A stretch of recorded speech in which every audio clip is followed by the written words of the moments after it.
The fall of America's largest company is a story about how big businesses fail because of their own success and how quickly things change in the business world. This company's rise seemed unbeatable at one point. It was a sign of innovation and economic power. Still, mistakes made by the company itself, tough competition, and changes in the market put it out of business. How did a company that many other businesses wish they had become so weak? Come with us as we look at the key moments and choices that brought down America's biggest business giant. Joshua Dean, a 45-year-old quality operator for Spirit, a company that supplies Boeing, died of sickness on May 2, 2024. He had been speaking against Boeing about the safety standards case that is still ongoing against the company. Boeing was charged with criminal negligence in 2 fatal crashes, and several employees have come forward to say that the company was unaware of manufacturing problems. Joshua's death was shocking, as his family said he was a healthy guy who took care of himself. The company had a bad year in 2019, with 2 crashes using the exact same model. The problem that caused both crashes is a simple one with the program.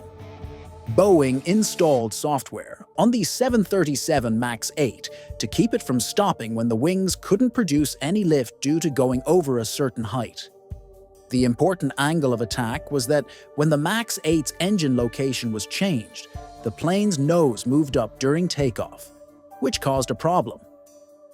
Boeing made the maneuvering characteristics enhancement system, which had sensors that would keep an eye on how level the plane was. However, the sensor started giving wrong readings, making the plane's nose drop so much that the pilots had to fight the sensor to keep the plane from crashing. Emails showed that Boeing not only knew about the problem, but also told the FAA lies about it. The company's history began with a change in the way they did things.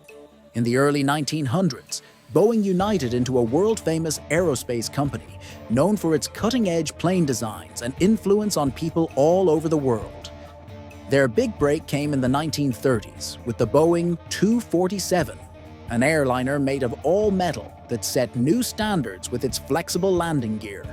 The Boeing 707, the world's first successful jet plane, came out in the 1950s and made flying better by going faster and holding more people. Boeing became a leader in commercial planes because of this success. Iconic models like the Boeing 727 and the groundbreaking Boeing 747 changed long-haul flights with their unmatched space and high-end appeal. Boeing's 1997 merger with McDonnell Douglas aimed to raise stock prices while maintaining its innovative spirit. However, this move caused a cultural shift that Boeing is still trying to get used to. The company's top management, including CEO Harry St. Cypher, shifted the focus from working for McDonnell Douglas to making the company more financially stable and disciplined by cutting costs.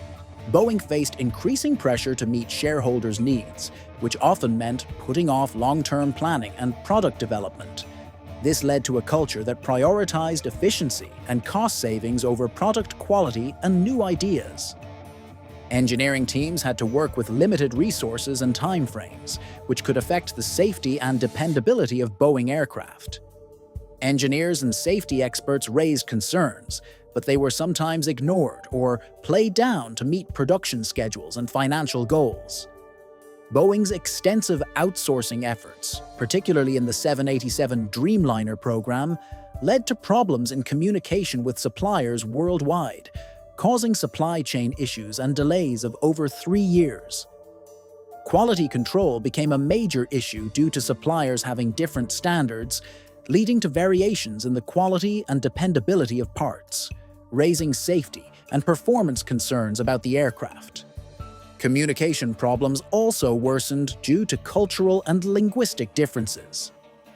Boeing moved its offices from Seattle to Chicago in 2021, which took away the main things that made Boeing so respected in the field. The choice to move had nothing to do with making production and product quality better. In fact, it made things worse for the company in those areas.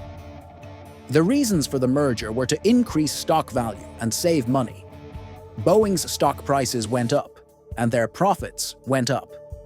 However, production delays and overall quality drops were about to have a major effect on their bottom line. At the time, Airbus was not having nearly as many problems, as they had just announced the A320neo, an updated and better version of their famous 737 model. The A320neo added new, cutting-edge engines that made it more fuel-efficient without changing how the plane flew. This allowed airlines to avoid spending money on teaching new pilots, making the A320neo a great investment and a huge success for Airbus. Boeing knew they had to act quickly or risk losing market share to their main competitor. Boeing's 737 MAX was built to keep airlines happy, but the company faced issues with its engine design and construction. The newer engine types were larger and more efficient than the older ones, but they took up more room. Airbus's A320 type was built high enough off the ground, making it possible for the engine to fit without issues. However, the 737 couldn't make these changes because it was built too close to the ground, causing engine sizes to be difficult to change without problems. To fix this, Boeing moved the engine a little higher on the wing to make room underneath it. This helped keep up with sales, but had a negative effect in real life. The plane's nose rose when at full thrust, potentially causing it to stop. Airlines thought they wouldn't have to give their pilots new training because of this difference, so Boeing knew it would not be acceptable to them. Instead, they put in place the MCAS system, which caused 2 crashes in 2018 and 2019. The new system had so much room for error that there was a way for it to be turned off, allowing pilots to take control of the plane without MCAS. However, pilots were not only never told about the turnoff and MCAS at all because Boeing was in charge. They were in a hurry to keep up with Airbus and told airlines that the new plane would be mostly the same as the old one. For most part, authorities didn't require pilots to go through a lot of training. Many of them only got a 2-hour iPad training course from Boeing, and none of the training material talked about the MCAS software at all. After the crashes, the FAA received criticism for rushing the plane and not doing enough research, leading to the deaths of nearly 400 people.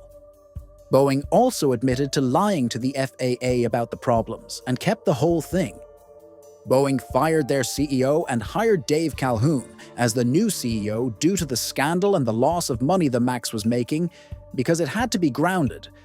Under Calhoun's guidance, the path to recovery has been hard and had many setbacks.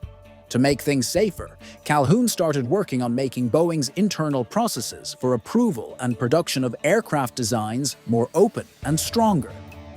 However, Boeing still had trouble fixing problems with the 737 MAX and other plane projects.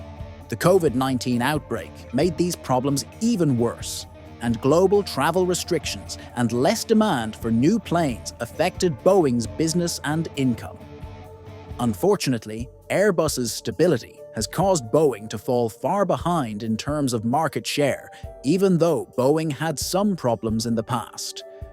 Boeing's future looks uncertain as they must decide whether to continue downhill or rebuild themselves as a leader in airplane safety and innovation.